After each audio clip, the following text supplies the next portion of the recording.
¿Qué tal, familia? ¿Cómo estáis? Hace apenas un par de semanas nos sorprendió a todos la noticia de que este otoño se iba a rodar una secuela de El Señor de la Guerra, aquella cinta del año 2005 dirigida por Andrew Niccol y protagonizada por Nicolas Cage. Y estaréis pensando, bueno, pero no es que tenga mucha relevancia. Se anuncian secuelas en Hollywood todas las semanas a patadas, a cientos y cientos de secuelas. No es que tenga este vídeo mucho fuste. Shh, un momento. Porque estamos hablando del Señor de la Guerra, del año 2005. Han pasado casi 20 años. Y es cierto que la película no fue un éxito de taquilla en su día. Y es cierto que tuvo buenas críticas, pero tampoco es que se haya convertido en una película de culto. Entonces, ¿qué sentido tiene hacer una secuela? Ah, espera, El Señor de la Guerra. Me estás hablando de esa película donde Nicolas Cage interpretaba a un traficante de armas que iba viajando por el mundo de un conflicto bélico a otro, negociando con gobiernos corruptos y grupos de mercenarios del estilo del grupo Wagner, ¿no? Que tan de moda tristemente se han puesto ahora por el conflicto entre Rusia y Ucrania. Sí. Yo creo que va más ahí la cosa, ¿no? Aprovechar el contexto actual para volver a revisitar el mercado negro y cómo algunos se hacen dinero con el sufrimiento de otras personas. Yo creo que va por ahí la cosa. Pero, aparte de esto, ¿cómo te quedas? Si te digo que la intrahistoria del Señor de la Guerra encierra una de esas anécdotas que tanto nos gustan en el canal. Una de esas historias que justifican el que yo siga subiendo vídeos porque soy el único que hace este tipo de vídeos. La historia de la relación de amistad entre los actores Nicolas Cage y Sean Penn, que después se convirtió en rivalidad, hasta que en algún momento se dieron cuenta de que no era esa la guerra que merecía la pena ganarse. Bienvenidos a, quizás, el mejor vídeo de Orgullo Fan. Cabecera y comenzamos.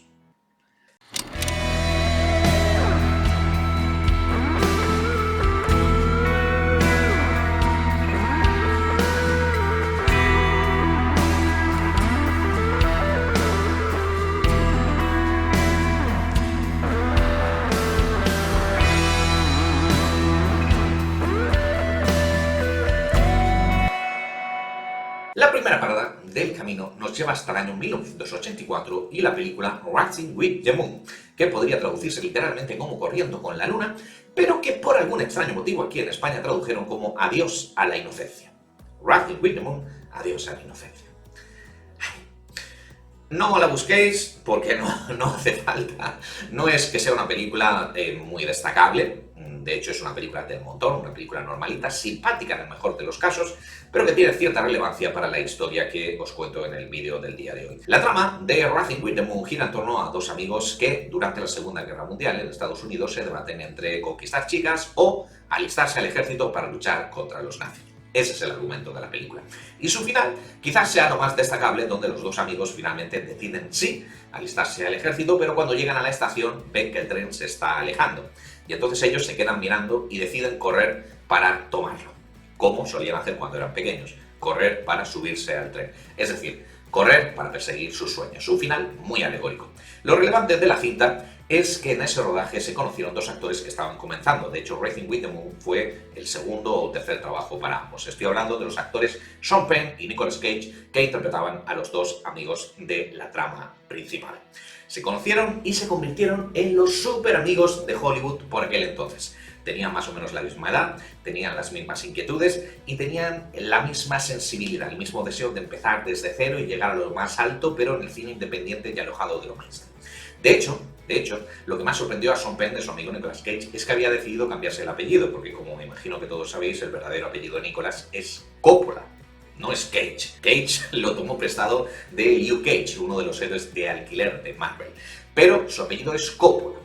Y decidió cambiárselo para que no le acusaran de nepotismo, porque su tío era el director Francis Ford Coppola, el director de moda por aquel entonces responsable de la trilogía del Padrino o de Apocalypse Now.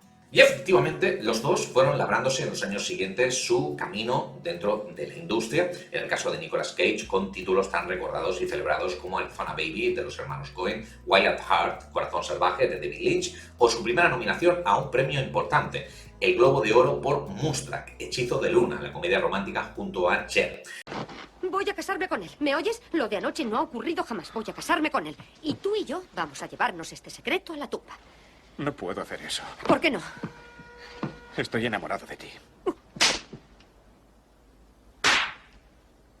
Quítate eso de la cabeza. No puedo. Y así llegamos a nuestra segunda parada en el camino, el año 1995.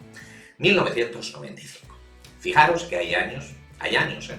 Y fijaros también que hay películas. Bueno, pues quiso la casualidad que el mismo año, 1995, estuvieran los dos, Sean Penn y Nicolas Cage, nominados por primera vez en el premio más importante al que puede aspirar un actor joven en Hollywood, la categoría de Mejor Actor Principal, el mismo año en los premios de la Academia, los premios Oscar.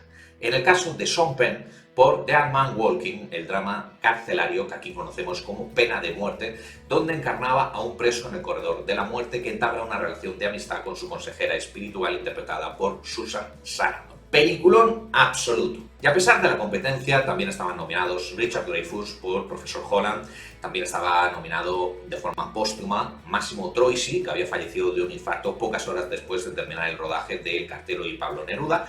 También estaba nominado Anthony Hopkins, ojo, por Nixon. A pesar de la competencia, digo, en cualquier otro año, el ganador de la estatuilla hubiera sido Sean Penn por Pena de Muerte. Pero he aquí que también estaba compitiendo junto a él, o contra él, su amigo Nicolas Cage, que había dado una clase magistral con Living Las Vegas, de Mike Fish, interpretando a un guionista de Hollywood alcohólico que decide acabar con todo, vender lo poco que le queda y marcharse a acabar con su vida a la ciudad que nunca duerme, Las Vegas, donde entabla una relación de amistad y de algo más que amistad con una prostituta interpretada por Elizabeth Shue. And the Oscar goes to, como se suele decir, pues efectivamente, el ganador fue Nicolas Cage. Y fijaros, en cualquier otro momento, pues yo creo que Sean Penn se habría puesto en pie y habría aplaudido hasta hacerse sangre en las manos porque, oye, ha triunfado uno, cuando el delantero marca gol, el resto del equipo lo celebra, el sueño de uno es el sueño de todos, efectivamente. Pero tiene que joder mucho que te nominan por fin a un premio Oscar junto a tu amigo y al final resulta que es tu amigo el que resulta vencedor y tú quedas como perdedor, ¿no? Que esa es la doble cara de los Oscar, que al final te da mucha alegría que te nominen, pero si no lo ganas, eres el perdedor. Y ese año le tocó ser el perdedor a Sean Penn. Es como, no sé, como si tu mejor amigo se lleva a la chica que te gusta de la fiesta. O sea, puede que seas un muy buen amigo, pero no eres gilipollas. Y a Sean Penn le molestó mucho que Cage ganase el Oscar. Bueno, para muestra de lo que estoy diciendo un montón. Sean Penn fue el único de los actores que estaban nominados que no acudió a la ceremonia de entrega de premios cuando se vio el percal. Es decir, cuando vio que el principal favorito para llevarse el premio, como efectivamente así sucedió, era su amigo Nicolas Cage. Y un par de años después, por si os quedaban alguna duda, a todos sorprendieron unas declaraciones de Sean Penn cuando dijo que Nicolas Cage ya ni siquiera era un actor, que se había vendido al sistema, que le había traicionado, que ya no era aquel chico que había conocido en 1984. ¡Boom! En unas declaraciones que parecían eso que le decía Obi-Wan a Anakin: tú eras el elegido, tú tenías que devolver el equilibrio, la fuerza.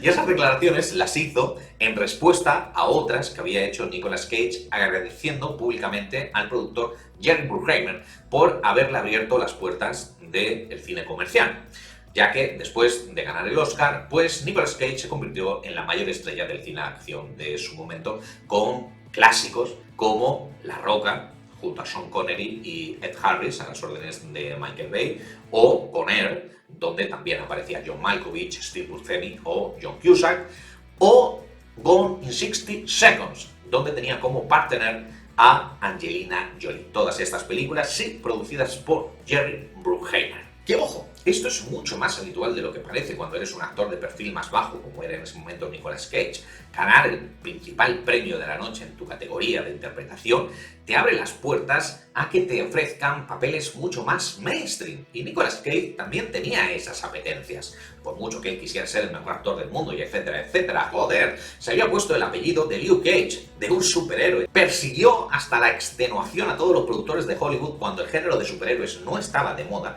para ofrecerse venderse para hacer cualquier película de superhéroes que estuviera circulando por los estudios. Estuvo a punto de ser Superman en una película a las órdenes de Tim Burton, que desgraciadamente no se vio, no se pudo hacer esa película al final. Pero mientras estaba haciendo todas estas películas del género mainstream, Nicolas Cage las fue simultaneando con otras donde volvía a estar a las órdenes de los mejores directores de su tiempo en títulos que yo he reivindicado en este canal hasta la extenuación, como por ejemplo Snake Eyes, a las órdenes de Brian De Palma, Al Límite, Bringing Out the Dead, de Martin Scorsese, o El Hombre del Tiempo, de Gore Verbinski, 3 películas que tenéis que ver sí o sí, y sobre todo su segunda nominación al premio de la Academia, Adaptation, El Ladrón de Orquídeas, de Spike Jonze, donde Nicolas Cage encarnaba el doble papel del guionista Charlie Kaufman y su ficticio hermano gemelo, mientras intenta adaptar una novela inadaptable al medio cinematográfico en una trama que se va enrevesando y donde también aparecen Chris Cooper o, nos ponemos de nuevo de pie figurativamente hablando, Meryl Streep. Y por supuesto, entre esas películas a reivindicar también estaría Lord of the War, El Señor de la Guerra, que es la que me ha servido de excusa para el vídeo del día de hoy. Escrita, dirigida y producida por Andrew Niccol, que había sorprendido a todos con su ópera prima, la cinta de ciencia ficción Gattaca, y sobre todo había llamado la atención de crítica y público escribiendo el guión, no dirigió, pero sí escribió el guión del clásico El Show de Truman, protagonizada por Jim Carrey. En El Señor de la Guerra, como os decía al principio, Nicolas Cage interpreta a un traficante de armas inspirado en algunos traficantes de la vida real, especialmente el ruso Victor Gout, no por nada apodado como el mercader de la muerte. Algunas anécdotas del rodaje de esta película nos subrayan, como dijo Amnistía Internacional, lo fiel, por surrealista que pueda parecer el argumento y la película, lo fiel que retrata este mercado negro. Entre esas anécdotas está, por ejemplo, que aparecen unos tanques reales que después del rodaje fueron vendidas por un traficante checheno al conflicto del Líbano, y que los responsables de la utillería de la película renunciaron a comprar armas de utillería, es decir, armas falsas, y en su lugar compraron armas reales, porque las armas reales eran más baratas que las de mentira. Esa es la triste ironía del lobby de las armas. Lo real es más barato que lo falso. ¡Bum! ¡Ay, ay! Pero eso no cambia nada, porque Nicolas Cage, a pesar de lo que estás diciendo, es un actor malísimo. Lo sé por todos los memes que hay de él en internet. Sí, ya sé que ha quedado en el imaginario colectivo que Nicolas Cage es un actor pésimo, que es ese actor que habla con su mano, que se cree un vampiro, que baila compulsivamente en todas sus películas sin ningún tipo de justificación, pero ¿cómo te quedarías, pequeño Timmy, si te digo que algunos de sus compañeros de reparto dicen que es el mejor actor del mundo? ¿Cómo te quedarías si te digo que Ethan Hawke, que de hecho aparece en El Señor de la Guerra, es el agente de la ley encargado de detenerle? ¿Cómo te quedarías, insisto, si te digo que Ethan Hawke decía que Nicolas Cage, aparte de Marlon Brando, es el único actor que realmente ha hecho arte de la profesión de interpretar? ¿Qué? ¿Qué? ¿Cómo que Marlon Brando? ¿Cómo que compara a Nicolas Cage con Marlon Brando? Si Marlon Brando era buenísimo, a pesar de que no me he visto ninguna de sus películas. Pero ¿cómo va a compararlo si Marlon Brando era un actor ¿cómo se decía esto? Del método, eso. Marlon Brando era un actor del método. Y Nicolas Cage no es un actor del método. Ay, cómo me jode cuando la gente habla sin tener ni idea de lo que está hablando. Está bien, pequeño Timmy. Hablemos de interpretación. A finales del siglo XIX, tranquilos, no os vayáis, que os va a gustar. Os prometo que os va a gustar. A finales del siglo XIX, la forma estándar que tenía de interpretarse en el teatro era lo que hoy en día consideraríamos como impostado, exagerado. Los actores se colocaban en el proscenio, al límite del escenario, prácticamente sin moverse, mirando directamente al público y declamando de una forma tal que así.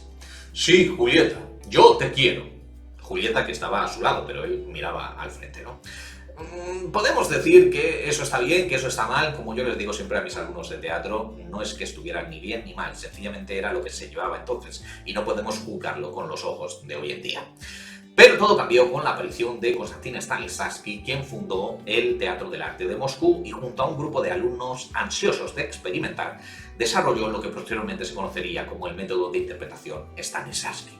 El método Stanislavski, que consistía en que el actor no tenía que interpretar a un personaje, sino tenía que convertirse en el personaje, de una forma muy resumida y que suena un poco a paja mental, pero para que lo entendáis un poco más fácil, uno de los ejercicios que planteó Stanislavski a sus alumnos y que les volaron la cabeza fue que les pidió que subieran al escenario y buscaran una llave que él previamente había escondido.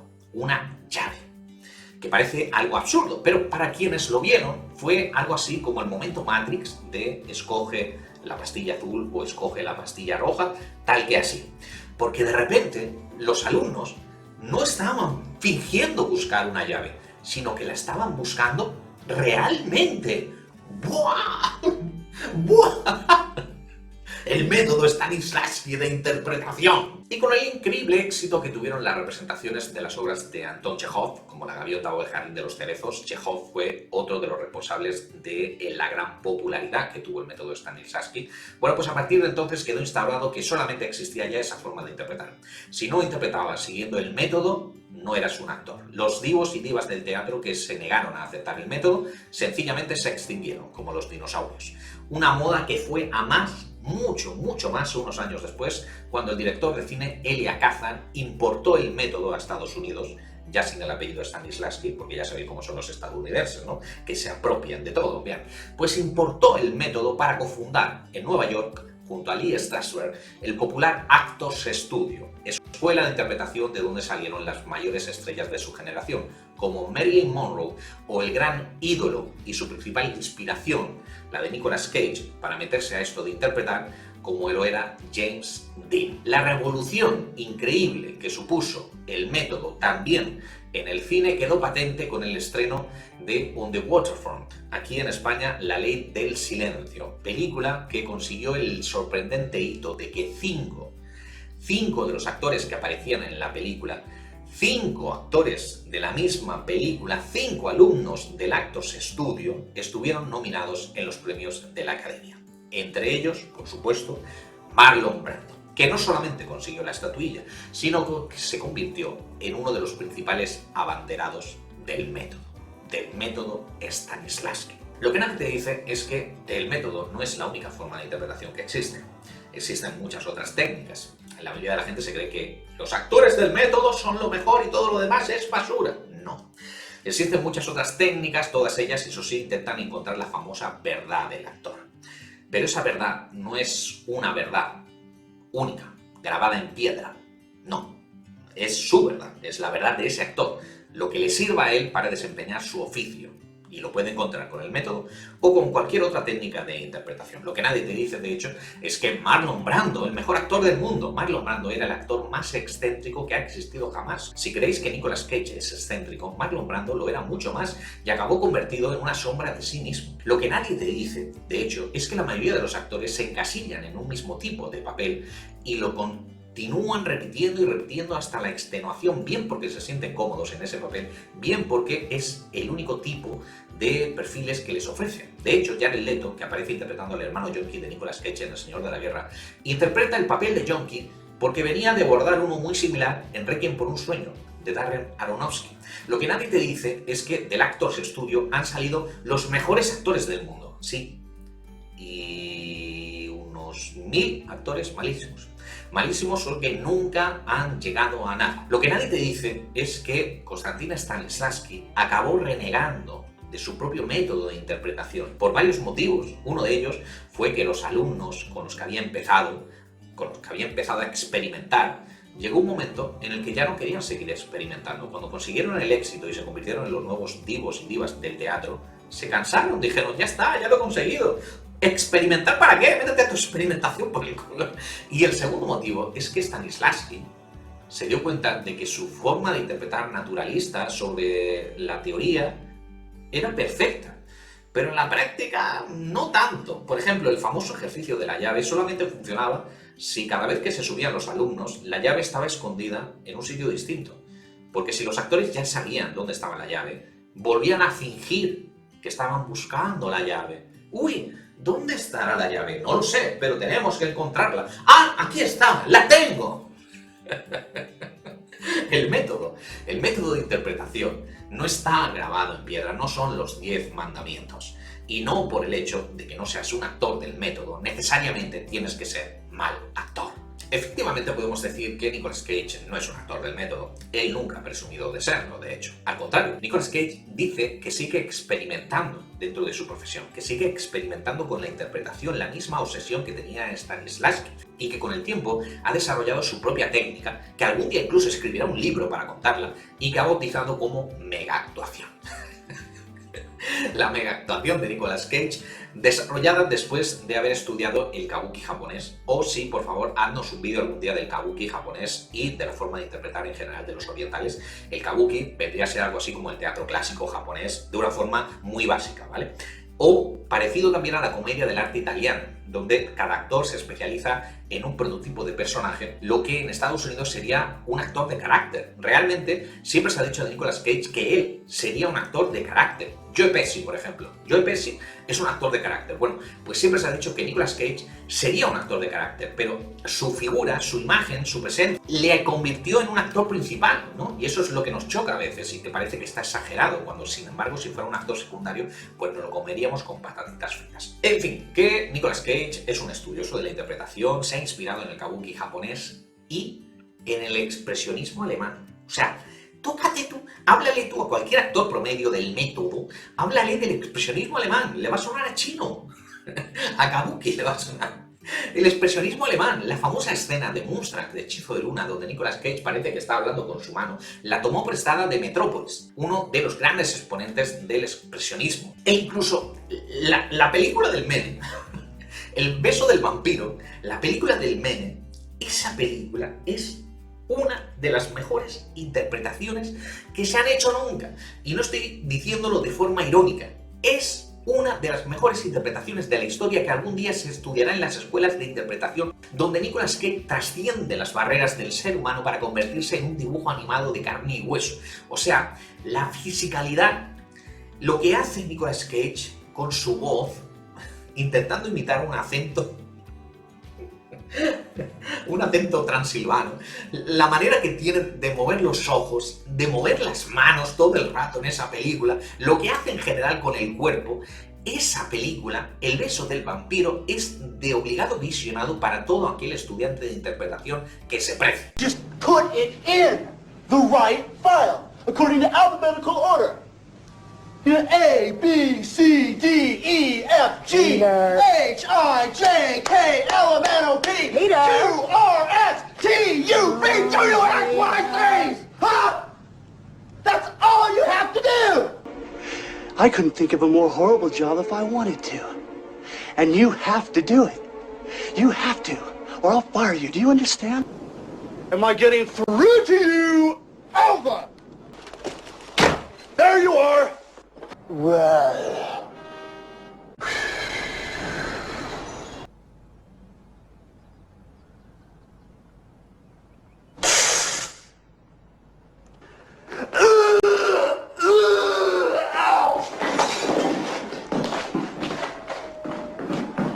Mientras, con Nicolas Cage fuera de juego, vamos, centrado en papeles más comerciales, su amigo Sean Penn se convirtió en uno de los mejores actores de su generación. Su segunda nominación a la estatuilla llegó con Yo Soy Sam, película donde interpretaba a un padre con discapacidad mental que intenta quedarse con la custodia de su hija en lo que fue el pistoletazo de salida para la carrera de la niña actriz infantil Dakota Fanning.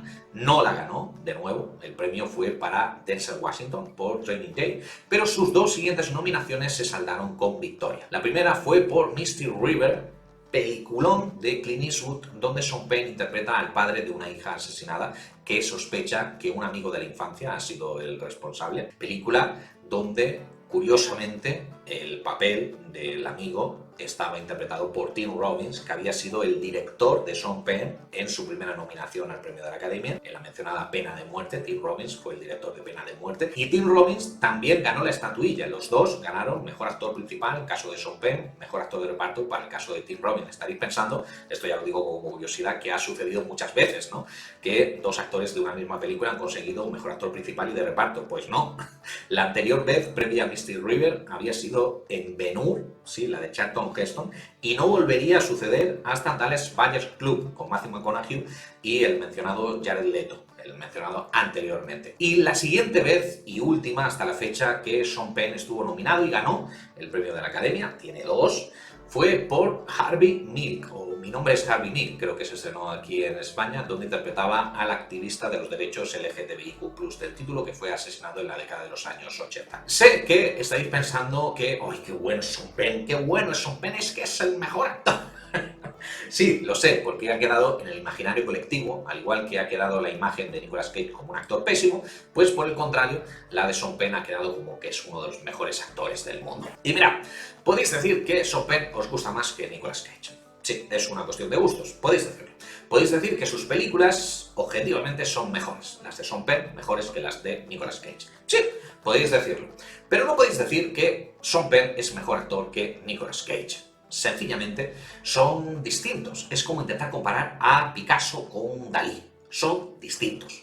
Punto. Lo que sí es importante para el vídeo del día de hoy es que, al igual que en su día Sean Penn había querido verbalizar públicamente un distanciamiento con quien hubiera sido su amigo Nicolas Cage, cuando recibió el premio de la Academia por Mystic River también quiso hacer público un posible acercamiento o reconciliación, ya que aparte de decir que todos sus compañeros de nominación se merecían el premio, vamos, lo típico, dijo que había otros actores de ese año que por sus interpretaciones también hubiesen merecido la estatuilla o por lo menos una nominación, y entre esos actores a los que mencionaba, Sean Penn mencionó a Nicolas Cage, que imagino, porque no especificaba, pero bueno, imagino que sería por la película de ese año de Nicolas, Matchstick Men, creo que se llamaba, que aquí en España conocemos como Los Impostores, donde en una nueva clase magistral Nicolas Cage interpretaba a un estafador con síndrome de Tourette y trastorno obsesivo-compulsivo, donde su histrionismo exagerado de Nicolas Cage quedaba al servicio de la película, o sea, iba acorde con su personaje, que creo que esa es la clave para entender a Nicolas Cage, cuando ha sabido refinar su estilo y ponerlo al servicio de la película. Por ejemplo, en una de sus mejores interpretaciones recientes en Mandy, del año 2019.